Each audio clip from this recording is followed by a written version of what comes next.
दोस्तों, अर्जुन ने श्री कृष्ण से 5वें अध्याय में कर्म करो, फल की इच्छा मत करो के बारे में जानने के बाद पूछा कि हे कृष्ण, लेकिन हम सही और गलत कर्म का निर्णय कैसे लें, कैसे जानें? तत्पश्चात श्री कृष्ण ने अर्जुन को कहा कि हे पार्थ, ये बात भी बिल्कुल सही है कि बड़े बड़े बुद्धिमान पुरुष भी सही और गलत कर्म का निर्णय नहीं ले पाते।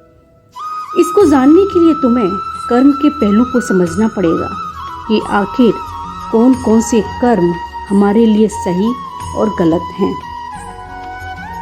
श्री कृष्ण ने अर्जुन को कर्म के पहलू के बारे में बताया। कर्म अर्थात किए जाने वाले कार्यों को करना एवं उचित कर्तव्य का पालन करना ही कर्म है। इसका फल उत्तम होता है। श्री कृष्ण ने श्रेष्ठ कर्म का उदाहरण समझाते हुए कहा, श्रेष्ठ कर्म यज्ञ के समान होते हैं। यज्ञ का वास्तविक अर्थ है मनुष्य मात्र की भलाई एवं स्वार्थ रहित होकर समर्पित भाव से कर्म करना।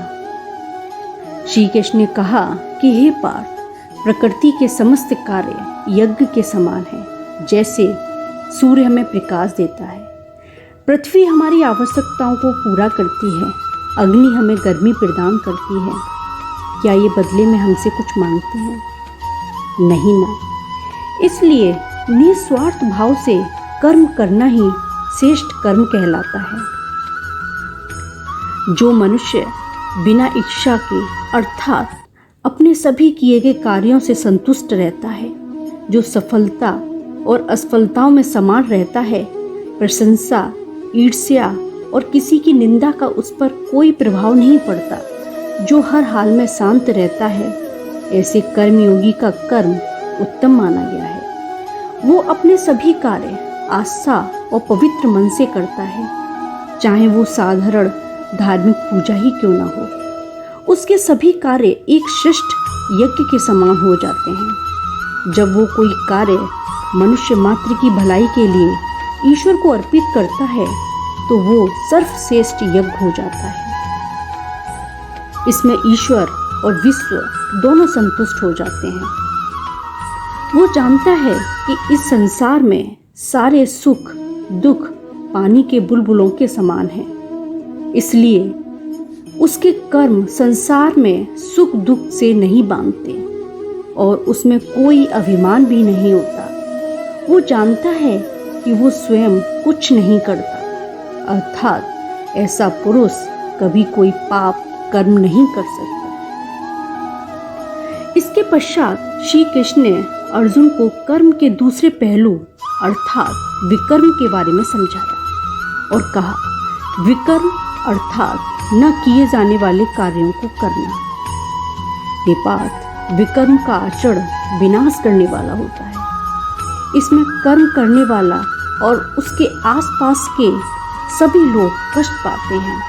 जो मनुष्य ऐसे कर्म करता है वो हमेशा परेशान और अशांत रहता है। हे पार्थ, मनुष्य सही गलत कर्म का निर्णय केवल और केवल सिर्फ आत्मज्ञान के द्वारा ही कर सकता है।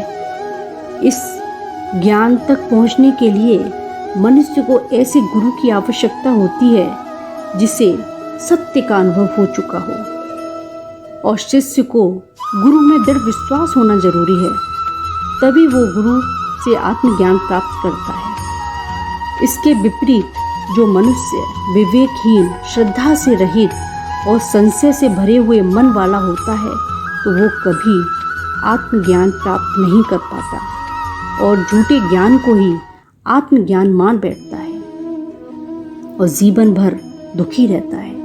और इस अध्याय में एक बात और स्पष्ट की गई है कि जीवन में प्राप्त किए गए सारे ज्ञान समय के साथ साथ भूल जाते हैं, लेकिन सिर्फ आत्मज्ञान एक बार प्राप्त हो जाने के बाद कभी नहीं भूलते। और आत्मज्ञान मनुष्य के सारे पापों को समाप्त कर देता है और उसे हमेशा के लिए पवित्र कर देता है। श्री कृष्ण ने अर्जुन से ज्ञान का महत्व समझाते हुए कहा कि हे पार्थ, आत्मज्ञान हमारे पापों को उसी प्रकार समाप्त कर देता है जिस प्रकार अग्नि में डाले गए समस्त ईंधन थोड़ी ही देर में जलकर राख हो जाते हैं। दोस्तों, इस तरह इस अध्याय में श्री कृष्ण ने सही और गलत कर्म का निर्णय लेना बताया। जय श्री कृष्ण।